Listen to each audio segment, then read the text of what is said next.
Hi friend, welcome back to my channel. তোমরা সবাই কেমন আছো? আশা করি সকলেই ভালো আছো। তোমাদের ভালোবাসা ও আশীর্বাদে আমি এবং আমার পরিবারের সকলেই অনেক অনেক ভালো আছি। আর আজকে তোমাদের জন্য নিয়ে এসেছি একটা ভেজ চাউমিনের রেসিপি। আর বাচ্চা থেকে বুড়ো সবাই কিন্তু আমরা চাউমিন খেতে অনেক ভালোবাসি। তাহলে চলো আর বক বক করবো না, ভিডিওটি দেখতে থাকো। আর দেখো বন্ধুরা, আমি এখানে নিয়ে নিয়েছি আলুগুলোকে কিন্তু ভালো করে কুচিয়ে নিয়েছি, তার সঙ্গে নিয়েছি কাঁচা লঙ্কা আর নিয়েছি সয়াবিনগুলো কিন্তু আগে থেকে ভিজিয়ে রেখেছি। আর দেখো নিয়েছি বাদাম। আর তোমাদের যদি অন্য কোনো সবজি থাকে সেগুলোও কিন্তু তোমরা নিতে পারো।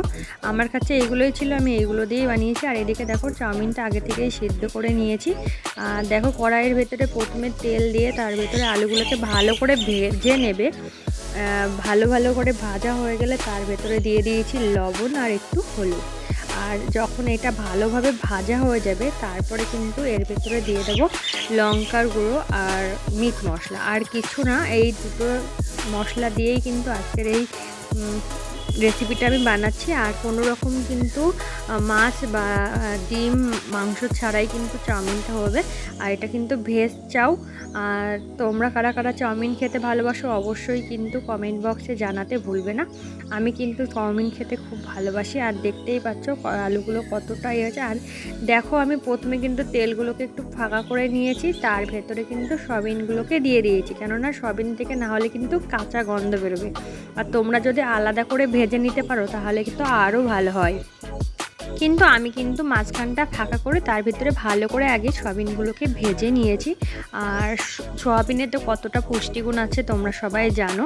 আর আমার মা কিন্তু মানে এক চাউয়ের থেকেও কিন্তু এই সয়াবিনের চাউটা খেতে বেশি পছন্দ করে, যার জন্য আমি এটাই মানে মাঝে মাঝেই বানানো হয় আমাদের বাড়িতে। তো আজকে ভাবলাম তোমাদের সঙ্গে একটু শেয়ার করে। আমি জানি তোমরা সবাই জানো, তবু আমি কিভাবে করি, আমাদের বাড়িতে কীভাবে হয় সেটাই তোমাদের সঙ্গে শেয়ার করে নিচ্ছি। আর দেখতেই পাচ্ছ আমার কিন্তু মশলা দিয়ে আলুগুলোকে ভালো করে ভাজা হয়ে গেছিলো।